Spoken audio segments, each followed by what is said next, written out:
अब संक्रमितों को अस्पताल में भर्ती होने के लिए कोरोना पॉजिटिव रिपोर्ट की नहीं होगी अनिवार्यता, स्वास्थ्य मंत्रालय ने दिए निर्देश।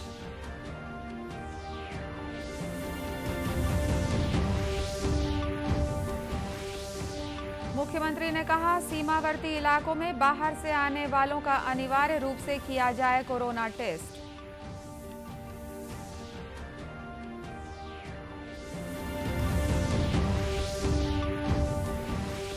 देश में अब तक कोविड वैक्सीन की 16 करोड़ 94 लाख से अधिक डोज दी जा चुकी है।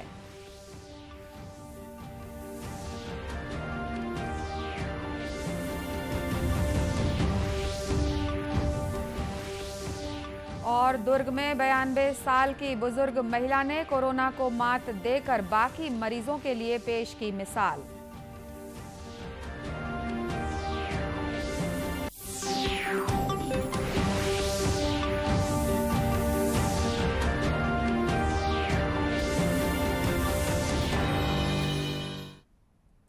नमस्कार, आप देख रहे हैं दूरदर्शन समाचार। मैं हूं अनुराधा दुबे और अब समाचार विस्तार से। स्वास्थ्य मंत्रालय ने कोरोना महामारी से निपटने के लिए विभिन्न श्रेणी के अस्पतालों में रोगियों को भर्ती करने के लिए राष्ट्रीय नीति में संशोधन किया है। इसका उद्देश्य कोविड-19 से प्रभावित मरीजों को तुरंत प्रभावी और समग्र इलाज उपलब्ध कराना सुनिश्चित करना है। सभी राज्यों और केंद्र शासित प्रदेशों को जारी किए गए निर्देशों में कहा गया है कि कोविड अस्पताल में भर्ती के लिए रोगी को कोरोना जांच पॉजिटिव होना अनिवार्य नहीं है। किसी भी रोगी का इलाज करने से इनकार नहीं किया जाएगा। इसमें दवाई, ऑक्सीजन और अन्य आवश्यक इलाज भी शामिल हैं। ये दिशा निर्देश दूसरे शहर के मरीजों के लिए भी होंगे। इसके अलावा किसी भी रोगी को वैध पहचान पत्र के अभाव में भी भर्ती करने से इनकार नहीं किया जाएगा और न ही इस आधार पर मना किया जाएगा कि वह अन्य शहर का निवासी है। स्वास्थ्य मंत्रालय ने कहा है कि किसी मरीज को अस्पताल में भर्ती करने की प्रक्रिया पूरी तरह से आवश्यकता पर आधारित होगी। इसके साथ यह भी सुनिश्चित किया जाएगा कि किसी भी मरीज को चिकित्सा संबंधी गंभीर जरूरत नहीं होने पर अस्पताल में भर्ती नहीं किया जाए। इसके अलावा अस्पताल में मरीजों की छुट्टी ही संशोधित नीति के अनुसार होगी। राज्य सरकार ने प्रदेश के सीमावर्ती इलाकों में बाहर से आने वाले लोगों का अनिवार्य रूप से कोरोना टेस्ट करने के निर्देश दिए हैं। राज्य के सभी चेकपोस्ट और चौकियों पर कोरोना की जांच की व्यवस्था सुनिश्चित करने को भी कहा गया है। मुख्यमंत्री भूपेश बघेल ने अपने निवास कार्यालय में हुई आभासी बैठक में राजनांदगांव और कबीरधाम जिले सहित बस्तर संभाग के सभी 7 जिलों के अधिकारियों के साथ बैठक में कहा कि राज्य के सीमावर्ती इलाकों में कोरोना संक्रमण को रोकने के लिए कड़े उपाय करने की जरूरत है। मुख्यमंत्री ने कहा कि सभी लोगों के समन्वित प्रयास से राज्य में कोरोना संक्रमण की स्थिति धीरे धीरे संभलने लगी है। हालांकि इस महामारी पर पूरी तरह से नियंत्रण के लिए अभी भी कड़ाई के साथ सावधानी बरतने की जरूरत है। श्री बघेल ने दुर्ग और बस्तर संभाग के सभी जिलों में कोरोना संक्रमण की मौजूदा स्थिति के साथ ही इससे बचाव के उपाय और कोरोना जांच की समीक्षा की। मुख्यमंत्री ने कहा कि ये बात स्पष्ट रूप से सामने आई है कि बाहर से आने वाले लोगों और शादी जैसे आयोजनों से गांव में कोरोना संक्रमण बढ़ा है।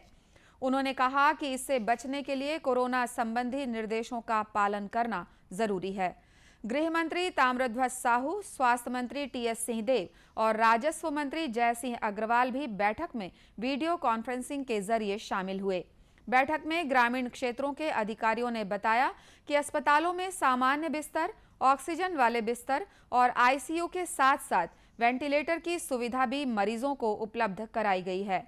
इसके साथ ही मितानिनों के माध्यम से कोरोना के लक्षण वाले मरीजों को दवाई किट का वितरण किया जा रहा है। देश में अब तक कोविड वैक्सीन की 16 करोड़ 94 लाख से अधिक डोज दी जा चुकी है। कल देश भर में 20,23,000 से ज्यादा लोगों को कोविड के टीके लगाए गए। इनमें 18 से 44 वर्ष वाले करीब 2,90,000 लाभार्थियों को वैक्सीन लगाई गई। टीकाकरण की वजह से देश में कोरोना मरीजों की कुल संख्या का करीब छठा हिस्सा ही अब संक्रमित रह गया है। वहीं छत्तीसगढ़ में अब तक 58,33,000 से ज्यादा लोगों को कोविड के टीके लगाए जा चुके हैं। छत्तीसगढ़ में कल कोरोना के 12,239 नए मरीज सामने आए। इन्हें मिलाकर प्रदेश में कोरोना मरीजों की कुल संख्या 8,42,356 हो गई है। इस समय प्रदेश में कोरोना के करीब 1,31,000 सक्रिय मरीज हैं। कल इस महामारी की वजह से 223 लोगों की मौत हुई। इस बीच प्रदेश में कल एक ही दिन में 62,000 सैंपल की जांच की गई। प्रदेश के गृह मंत्री ताम्रध्वज साहू ने आज अपनी पत्नी के साथ भिलाई के सेक्टर 9 स्थित पंडित जवाहरलाल नेहरू चिकित्सालय में पहुंचकर वैक्सीन की दूसरी डोज लगवाई। श्री साहू ने कहा कि कोरोना से बचाव के लिए वैक्सीन लगवाना सबसे सुरक्षित उपाय है। इसके बचाव के लिए हम मास्क लगाना, 2 गज की दूरी बना के रखना, सैनिटाइज करना, ये बचाव है। और मूल रूप से टीकाकरण ही इसका सबसे बड़ा उपाय है। मैं आज दूसरा डोज लगवाया हूँ। पहला डोज 9 अप्रैल को लगवाया था। माननीय मुख्यमंत्री जी भी उसी दिन लगवाए थे। आज दूसरा डोज मेरा 28 दिन बाद लगना था, तो 2 दिन हुआ, 31 दिन आज मैं दूसरा डोज लगवाया हूँ। जब मैं पहला डोज लगवाया तो लोग दुनिया भर की बात करते थे। ना मुझको बुखार हुआ, ना मुझे सर्दी खांसी हुई, ना मेरा तबीयत खराब हुआ, किसी भी प्रकार की कोई परेशानी नहीं हुई। इस बीच प्रदेश भर में 45 वर्ष से अधिक उम्र के लोगों का टीकाकरण जारी है। इसके अलावा कल से 18 वर्ष से अधिक उम्र वाले लोगों का टीकाकरण भी शुरू हो गया है। रायपुर सहित बिलासपुर और बस्तर संभाग के विभिन्न जिलों में आज सुबह से लोग बड़ी संख्या में टीकाकरण केंद्रों तक पहुंचने लगे थे। लोगों ने 2 गज की दूरी बनाए रखते हुए अपनी बारी का इंतजार किया। टीकाकरण केंद्रों के आसपास पर्याप्त व्यवस्थाएं की गई हैं ताकि सभी को आसानी से वैक्सीन लगाई जा सके। वहीं जगदलपुर में भी आज सुबह से ही पात्र लोगों ने टीकाकरण केंद्रों के बाहर अपनी बारी का इंतजार किया। इन सभी में वैक्सीन लगवाने को लेकर काफी उत्साह देखा गया। खबरों का सिलसिला आगे भी जारी रहेगा। फिलहाल वक्त है एक छोटे से ब्रेक का।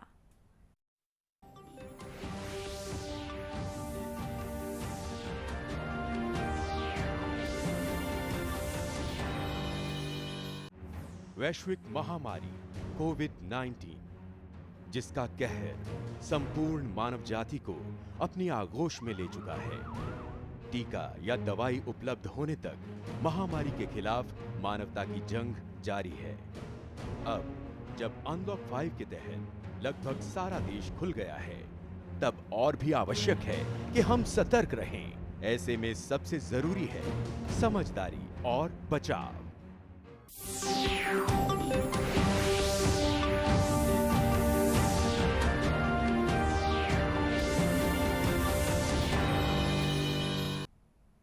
ब्रेक के बाद एक बार फिर स्वागत है आपका दूरदर्शन समाचार में।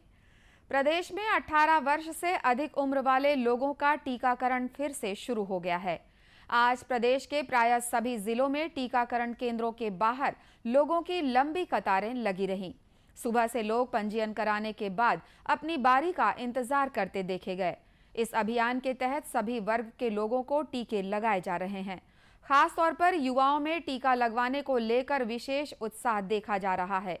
राजनांदगांव में टीका लगवाने आए युवक युवतियों ने कहा कि कोरोना के बढ़ते संक्रमण को देखते हुए वैक्सीन लगवाना अपनी सुरक्षा के लिए बेहद जरूरी है।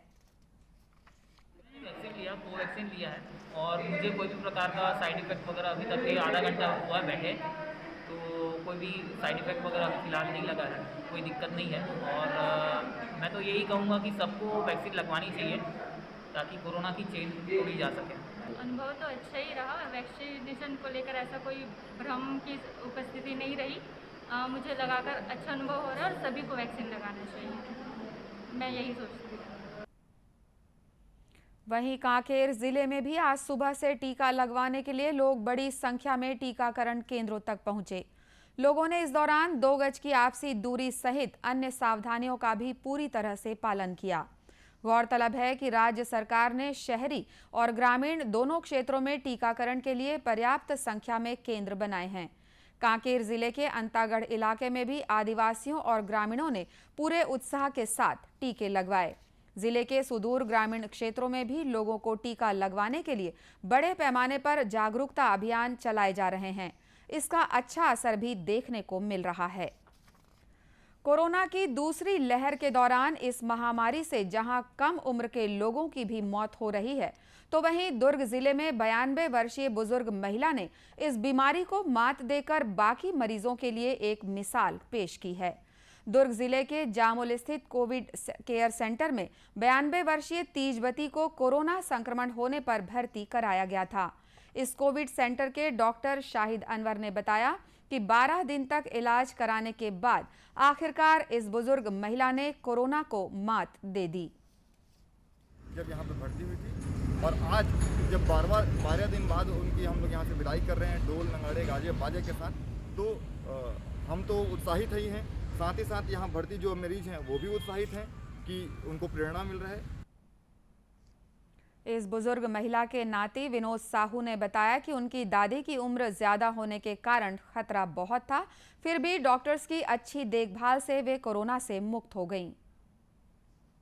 एज ज़्यादा होने के कारण थोड़ी परेशानी हो रही थी। हम लोग को भी हम लोग उम्मीद छोड़ चुके थे कि, लेकिन डॉक्टरों की सफलता से उनकी स्थिति में बहुत ज़्यादा सुधार आया और 12 दिन में वो रिकवर कर ली है। इस बुजुर्ग महिला के स्वस्थ होने के बाद उनके परिजन बाजे गाजे के साथ उन्हें घर ले जाने के लिए पहुंचे। इस दृश्य को देखकर अन्य कोरोना मरीजों को निश्चित रूप से प्रेरणा मिलेगी। छत्तीसगढ़ में कोरोना संक्रमण को रोकने के लिए राज्य सरकार लगातार अस्पताल, बिस्तर और वेंटिलेटर सहित अन्य सुविधाएं बढ़ाने के प्रयास कर रही है। सरकार ने इसमें विभिन्न औद्योगिक और सामाजिक संस्थाओं से भी अपील की है कि वे संकट के इस समय में कोरोना मरीजों की मदद के कार्य में सहयोग करें। इसी कड़ी में कांकेर जिले के कोविड अस्पताल के लिए रायपुर स्थित एक निजी उद्योग समूह ने 7 वेंटिलेटर उपलब्ध कराए हैं। कांकेर के कलेक्टर चंदन कुमार ने बताया कि ये सभी वेंटिलेटर जिला अस्पताल और कोविड केयर सेंटर को मरीजों के लिए सौंप दिए गए हैं। हमारे ज़िले में भी कुल मिलाकर 7 वेंटिलेटर बहुत ही ऐन वक्त पे, जब ये कहीं पे उपलब्ध नहीं है तो CSR के माध्यम से जो जायसवाल निको है उन्होंने उपलब्ध करवाया है। और इसके साथ साथ में हमारे जो एक ट्रांसपोर्टर हैं दीपेश भानु प्रतापपुर से, उनके द्वारा भी ये चीज़ें उपलब्ध करवाई गई है 2 वेंटिलेटर। तो इसके लिए जिला प्रशासन उनको बहुत से हृदय धन्यवाद देता है कि उन्होंने बड़े एंड टाइम पे, बड़े ही कीमती वक्त पे उन्होंने ये संसाधन जो है जिला प्रशासन को उपलब्ध करवाया है। वहीं कांकेर के स्थानीय उद्यमी और समाजसेवी दीपेश चोपड़ा ने बताया कि उनकी संस्था की ओर से भी कांकेर जिला अस्पताल को 2 वेंटिलेटर उपलब्ध कराए गए हैं।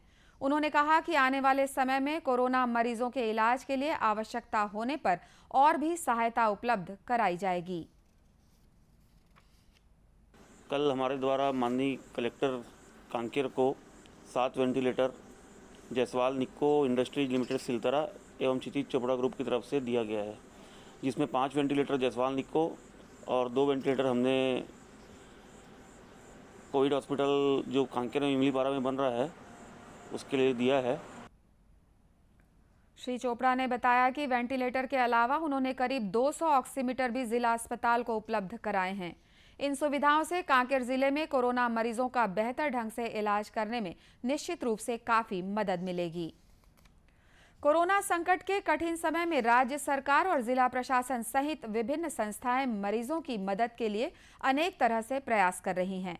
इसी कड़ी में रायपुर नगर निगम द्वारा कोरोना मरीजों के लिए निःशुल्क भोजन और ऑक्सीजन की व्यवस्था की गई है। महापौर एजाज ढेबर ने बताया कि हर दिन 15,000 से अधिक भोजन के पैकेट निःशुल्क बांटे जा रहे हैं। उन्होंने बताया कि इसके अलावा होम आइसोलेशन वाले जिन मरीजों को सांस लेने में तकलीफ है, उनके घर तक ऑक्सीजन कंसंट्रेटर पहुंचाया जा रहा है। 7,000 पैकेट आज रवाना हुए हैं, 5-6 हज़ार पैकेट और बनेंगे, मतलब करीब 15,000 फूड पैकेट रायपुर नगर निगम की तरफ से जो ज़रूरतमंद है वहाँ तक पहुँचाया जाएगा। तो हमने निःशुल्क गरीबों के लिए एम्बुलेंस सेवा भी चालू की है तीसरा हम ऑक्सीजन ऑन व्हील्स, मतलब इसमें ये डॉक्टर्स भी रहेंगे और आप फ़ोन करके हमारा ऑक्सीजन जो कंसिडर है वहाँ जाके जो होम आइसोलेशन में है, जिनको सांस लेने में प्रॉब्लम हो रही है, जो सांस नहीं ले पा रहे हैं, उसके लिए बाकायदा वहाँ डॉक्टर जाएगा और हमारी जो गाड़ी है उसमें डॉक्टर भी बैठे रहेंगे, जाके वहाँ पर देखेंगे भी और जो ऑक्सीजन कंटेनर है वहाँ जाके वो छोड़ के भी आएंगे। जब वो ठीक हो जाएंगे मरीज तो वहाँ से उठा लेंगे। महापौर ने बताया कि कोरोना से संक्रमित गरीब परिवारों के लिए निःशुल्क एम्बुलेंस की सुविधा भी उपलब्ध कराई गई है। कोरोना से बचाव के लिए मास्क, सैनिटाइजर के साथ ही सोशल डिस्टेंसिंग का भी पालन करें। कोरोना को हराना है, मास्क जरूर लगाना है। इसी के साथ ये समाचार बुलेटिन समाप्त हुआ। नमस्कार।